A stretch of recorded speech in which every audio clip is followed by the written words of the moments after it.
So hi, everybody. Hi. So first, I'd like to start this talk with a little bit about myself. For one thing, my birthday's coming up soon. I mean, a little early, but soon enough, on November 28th.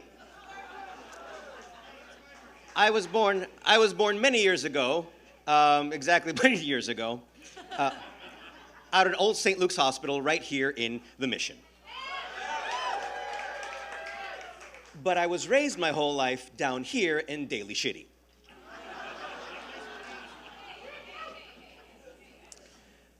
And that's just 5 minutes away from our house. I'm sorry, just 5 minutes away from our house that I grew up in is Colma, California. For the uninitiated, that is 2 square miles of about 1,500 people. Now, you could fit more people in those 2 square miles. And there are more people in those 2 square miles. Because for those of you that don't know, Colma is an acropolis. Let's see.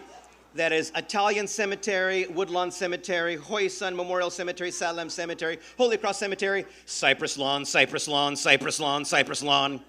A few others not on the map. This is where San Francisco buries its dead, for a grand total of 1.5 million dead residents. And on weekends, my grandmother would try and drag me out of the house to do anything, so she'd drag me along to Holy Cross Cemetery in Colma to visit relatives I would never actually meet. One of them had the same birthday as me, November 28th. Now, can you imagine being a 9-year-old child looking at a gravestone with your last name, your birthday, and a termination date? Between that and the gloomy weather, it made me the weirdo magician many of you know me as today. Now, Colma began to take shape in the late 1800s as a place to go to for booze, gambling, sex work, and boxing, as San Francisco tried to go straight after the gold rush. Meanwhile, in San Francisco, many a land developer and tycoon cried because they couldn't make use of all the sweet, sweet real estate in the city because of all the damn cemeteries. Because you see, when the population is booming, people die, you need cemeteries. Now, in 1896, good old Mayor Adolf Sutro bans any more sales of new burial plots. By 1900, the Board of Supervisors bans any new burials, regardless of whether or not you purchase a plot or not. And on August 1st, 1901, that was the last official day of burials in San Francisco. I cannot speak to the unofficial ones. But this meant the cemeteries had no more revenue, no more money for upkeep. They fell into neglect and disrepair. And when the topsoil of your grave is the classic windswept San Francisco sand dune, quite often bodies, bones, and coffins would emerge from the ground. Jewelry was stolen off of bodies for money. Bodies stolen for science. Historians Svanovic and Burgess once wrote, "On foggy nights, college fraternities desecrated cemeteries. A made-to-order venue for macabre initiation rites, bouts of drinking, and sexual orgies."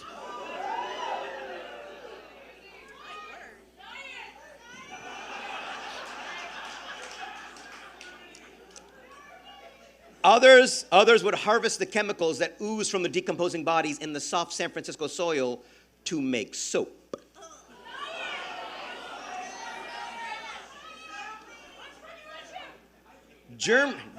Germ theory was starting to take hold, and no one wanted to live next door to any decomposing bodies, especially with all the diseases and epidemics spreading back then. The cemeteries were given eviction notices, literally. A couple of the bigger ones fought and hung on for 2-3 more decades, but eventually San Francisco won that fight and exhumed 28 cemeteries worth of bodies and sent those bodies to Colma. It's great to be alive in Colma. It's not a joke, it's the actual town motto. It's on the t-shirts, I'm not even kidding. But they didn't do a great job exhuming the bodies because they just wanted the real estate on top. This is cheap labor or free forced labor of the incarcerated, of convicts. And there's no regulation back then, so you could be buried at 3 feet, you could be buried as far down as 12 feet. There was no way to know. So if these workers didn't find you on a first pass, they may not find you. And the city would pay for the cost of moving your headstone. That's the part we all see, but not for the cost of moving you, the part we don't see. So if your family wasn't rich or you had no family here anymore, you weren't getting moved. Example. Right up there is Seacliff. Gorgeous, gorgeous mansions on a sea cliff. And the Lincoln Golf Course. And the Palace of the Legion of Honor Museum. A place many of us love. If we zoom in through the archway, right there in the front courtyard, one of Rodin's original thinker statues. Well, back in the early 90s, they were digging up underneath that thinker statue, doing renovations for the museum, and punk, 900 bodies. Unmoved. Some were still clutching their rosaries. The bodies were exhumed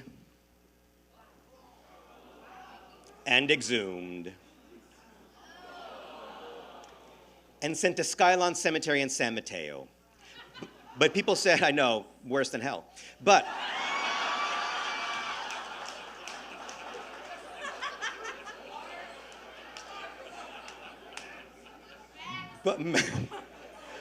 many said if these 900 are down here, the other 10 or 20,000 are down here too. And you know what? They are. You see, that whole area used to be city cemetery. The cemetery for the poor, the immigrants, and the working class. 200 acres from about 30 to 40 city blocks big, stretching from the cliffs, cutting off Clement Street. Across the middle there, you will see Point Lobos Toll Road, now known to you as the dreaded 38 Geary. And it all dumps out to the Cliff House on the side. You see, what happened was, one day our good buddy, Adolf Sutro, moved his residence to a brand new picturesque location high up on the cliffs here, where he could look down upon his moneymakers, the Cliff House and the Sutro Baths. Now, the last thing he wants is anybody being discouraged from coming to his attractions because of all the dead poors next door. Or his ability to make more attractions on that land if he wanted, or his ability to sell that property to the US government for the creation of Fort McKinley. This is why he wanted to ban sales of new plots. And he won that battle. And again, because these were the poor, the immigrants, and the working class, the headstones were moved, and most of them weren't. Even while SF legend Big Alma Spreckles was making us her beloved Legion of Honor, crews were hitting bodies, scooping them up, and moving on. And it took a century and a couple decades, but 2 years ago this month, the city finally gave that whole area landmark status to protect the bodies underneath. But let me reiterate, the working class history of San Francisco, the people who literally built San Francisco, are still out there to this day. Oh, but I know what you're thinking. At least that's nowhere near me.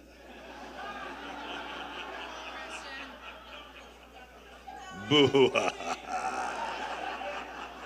My favorite part of this talk.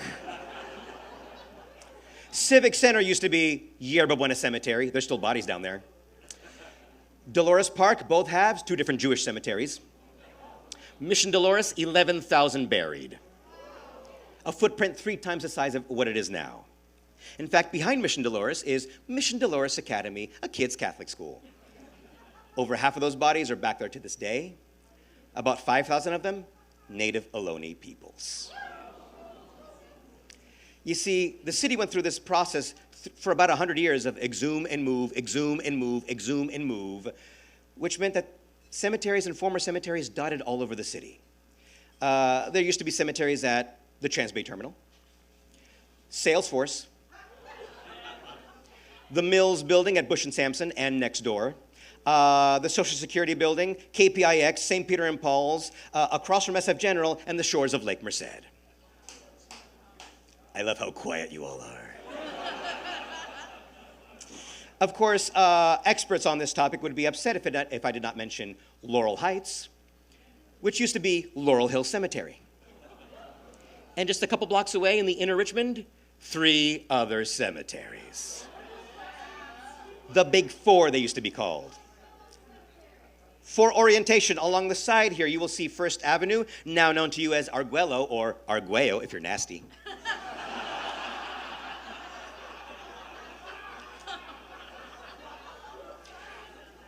Next to that, Cavalry Cemetery, where the word cavalry is at, that is Lone Mountain proper, and now the home of USF, again, a former cemetery.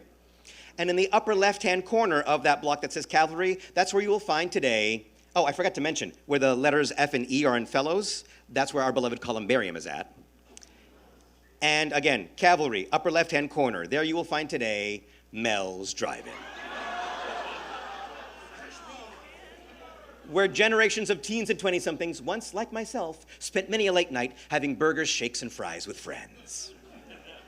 Little did we know what possibly lies beneath.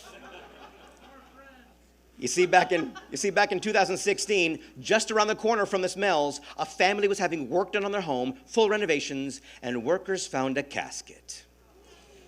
A child's casket. Made of lead and bronze, airtight seal, 2 windows, and the child preserved inside. The flowers on her dress were preserved inside. The city took her back, popped open the seal, did an autopsy, then they said, "Yup, she's dead, thanks." And they're like, no, she's your problem. No, she was on your property when you bought it. She's your problem. What do we do with her? We don't care. Can we rebury her? No, you can't legally bury anybody in San Francisco, remember? You mean she came out of the ground, but she can't go back into the ground? Correct. So there's a nonprofit from Los Angeles called Garden of Innocence, and they bury kids who have nobody to bury them. And they gave her a proper burial in Colma, hundreds in attendance, and they named her Miranda E. for the tombstone because we don't know who she was or who she belonged to. Until the following year. Researchers found a map to the cemetery, matched to a current map of the neighborhood, had a sample of her hair, went through decades of old obituaries, 3,000 donated hours from amateur genealogists online. They found her grandnephew in his 80s. Her name was Edith Cook, died October 13th, close to the anniversary, 1876, barely 3 years of age, malnutrition from an infection. So they gave her a brand new ceremony with a brand new tombstone that now reads Edith Cook. But they have found half a dozen other bodies in that neighborhood since, a bunch more at USF in 2011, and there's still 3,000 other bodies from those inner Richmond cemeteries still unaccounted for. The truth is, because of the lack of regulation and clear leadership in the 1800s, we genuinely don't know how many smaller, more rural cemeteries or individuals are spread throughout San Francisco underneath our homes and feet to this day. Oh, and by the way, little Edith's birthday, November 28th!